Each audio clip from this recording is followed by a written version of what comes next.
uprzejmości Muzeum w Łowiczu, które posiada największą w Polsce kolekcję wycinanek łowickich, około 2700 sztuk, możemy dzisiaj zaprosić Państwa na uroczyste, chociaż niestety tylko wirtualne, otwarcie wystawy wycinanek polskich.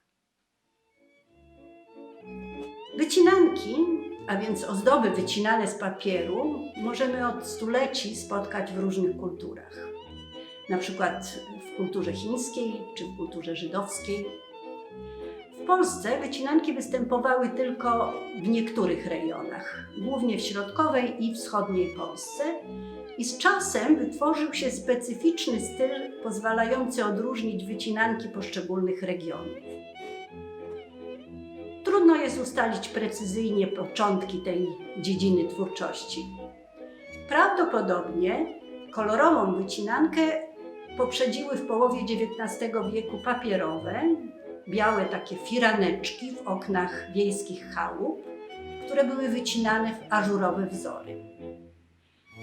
Polska wycinanka łowicka, którą prezentujemy na wystawie, należy do najciekawszych, bardzo specyficznych i rozpoznawalnych form sztuki ludowej. Pojawiła się w pierwszej połowie XIX wieku, kiedy w Konstancinie Jeziornej pod Warszawą rozpoczęto produkcję papieru glansowanego, nazywanego do dziś wycinankowym. Jedynie w regionie łowickim wycinanki są wielobarwne i powstają przez naklejanie najpierw na biały karton, a potem nakładanie na siebie wielu warstw w kolorach, i to najczęściej kontrastowych, zaczynając od największych do najmniejszych elementów. Pierwotnie do naklejania używano białka z kurzych jaj, a później kleju gotowanego z mąki żytniej. Dlatego też czasem wycinanki nazywane są naklejankami. Taki szczytowy punkt rozwoju artystycznego wycinanka osiągnęła w drugiej połowie XIX wieku i stała się bardzo ważnym elementem dekoracyjnym wiejskich izb. Wycinanka jest abstrakcyjnym ornamentem skomponowanym rytmicznie i zazwyczaj symetrycznie do jednej albo do kilku osi, co osiąga się przez cięcie wielokrotnie złożonego papieru. Cięto ją bezpośrednio, bez uprzedniego rysowania wzoru, i to nożycami do strzyżenia owiec, trzymając nożyce za ostrza, i w ten sposób wykorzystywano sprężystość stali, co pozwalało na łatwe cięcie figur czy też na strzępienie brzegów. Istnieją trzy podstawowe rodzaje tradycyjnej wycinanki łowickiej. Kodry, które nazywane są również taflami, to wielobarwne wyklejanki komponowane na prostokątnych, wydłużonych arkuszach białego papieru, i kodry występują w dwóch odmianach: roślinnej i obrazkowej. Drugi rodzaj to tasiemki. To są wielobarwne wyklejanki wykonane na dwóch identycznych papierowych wstęgach, sklejonych rąbkiem u góry, rozchylonych u dołu i zakończonych takimi ząbkami przypominającymi frędzle. I trzeci rodzaj, gwiozdy, to już jest rozbudowana kompozycja ornamentalna, która wykorzystuje zarówno motywy roślinne, jak i animalistyczne. Wzór rozchodzi się symetrycznie w stosunku do osi okręgu lub kwadratu. Cechą charakterystyczną gwiazd było stosowanie kilku osi symetrii poprzez właśnie odpowiednie składanie papieru. Dzięki temu powstawał dowolnie powtarzający się wzór.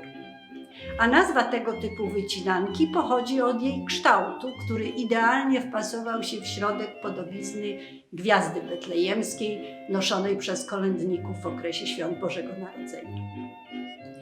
Do ulubionych i najczęściej wycinanych motywów należały drzewka kwiatowe, w których można doszukać się symbolu drzewa życia łączącego ziemię z niebem, postacie kobiece symbolizujące pramatkę Ziemię, później pojawiły się i postacie męskie, oraz motyw koguta, a więc zwierzęcia posiadającego niezwykłą moc kreacyjną i płodność. Koguty były bardzo silnie związane z kulturą ludową i z symboliką, jaką ze sobą niosły. Starano się je więc ukazać możliwie najciekawiej. Ogony stawały się coraz bardziej fantazyjne. Zaczęto zwracać uwagę na skrzydła, które profilowano kolorowymi papierami, na korale i na grzebień. Popularne były również formy abstrakcyjne, wycinane w formie rozet i w formie kwadratów. Tworzenie wycinanek było i jest do dzisiaj domeną kobiet. To one w okresach przedświątecznych wykonywały wycinanki i dekorowały nimi izby. Niestety po I wojnie światowej zwyczaj strojenia chałup wycinankami należał już do rzadkości, a po II wojnie światowej zanikł zupełnie. W latach 20. XX wieku powstaje nowa forma wycinanki, to jest gwiozda ażurowa. Jej technika polega na wycinaniu z czarnego papieru ażurowej rozety, a na ażur nanoszone były kolejno kolorowe elementy i całość naklejona jest na biały karton. I od tego momentu wycinanki przestają funkcjonować jako ozdoba chałupy wiejskiej i stają się pamiątką z regionu. W latach 60. do początku lat 90. XX wieku produkcję i sprzedaż wycinanek jako tradycyjnego rękodzieła rozwijała Cepelia, cepeliowska spółdzielnia, która pod koniec lat 70. zatrudniała około 70 wycinankarek chałupniczek. Obecnie wycinanka łowicka w odbiorze ogólnopolskim i międzynarodowym często zatraca ten swój kontekst regionalny i odbierana jest jako symbol polskiej kultury ludowej w ogóle. Przypomnę tylko, że pawilon polski na Expo w Szanghaju w 2010 roku wykorzystywał właśnie motyw wycinanki. Wycinanka wciąż żyje, a nawet możemy spokojnie powiedzieć, że się dalej rozwija.